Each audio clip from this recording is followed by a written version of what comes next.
Ormai è ufficiale, la Roma è alla ricerca di nuovi investitori. A confermarlo, oltre ad un prospetto finanziario di Goldman Sachs, è anche una nota ufficiale redatta dalla stessa società giallorossa, in cui si legge che su richiesta di Consob, con riferimento ad alcune indiscrezioni apparse sugli organi di stampa in relazione ad una possibile acquisizione delle partecipazioni di AS Roma SpA da parte di potenziali investitori, la Roma informa che sono in corso dei contatti preliminari con potenziali investitori, al fine di permettere loro di valutare l'opportunità di un possibile investimento in AS Roma SPV LLC. Ormai quindi è chiaro che il gruppo Friedkin è interessato. Ora rimane da vedere quali sono le reali intenzioni di Pallotta.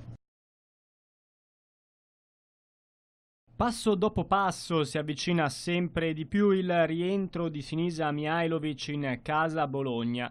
L'allenatore rosso-blu ha infatti lasciato l'ospedale Sant'Orsola, dove ha completato il terzo ciclo di cure per combattere la leucemia. A dare notizia la moglie Arianna attraverso un post su Instagram, una foto che la ritrae abbracciata al marito che si mostra sorridente. Più bella cosa non c'è, di nuovo a casa, la didascalia della moglie.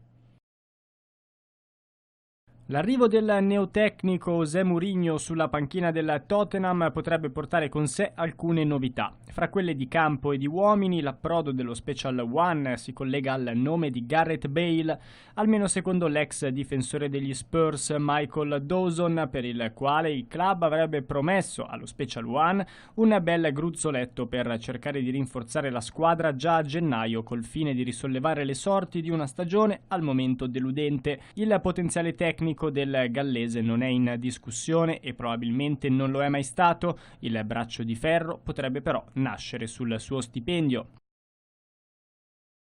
In casa Ferrari il disastro visto in Brasile potrebbe non limitarsi soltanto alla pista, dove i due piloti Vettel e Leclerc si sono di fatto autoeliminati. Secondo il magazine tedesco Auto Motor und Sport, infatti, la FIA avrebbe messo nel mirino e di conseguenza sotto investigazione il sistema di iniezione della rossa insieme ad altri componenti della monoposto che sarebbero stati addirittura confiscati dopo il Gran Premio di Interlagos.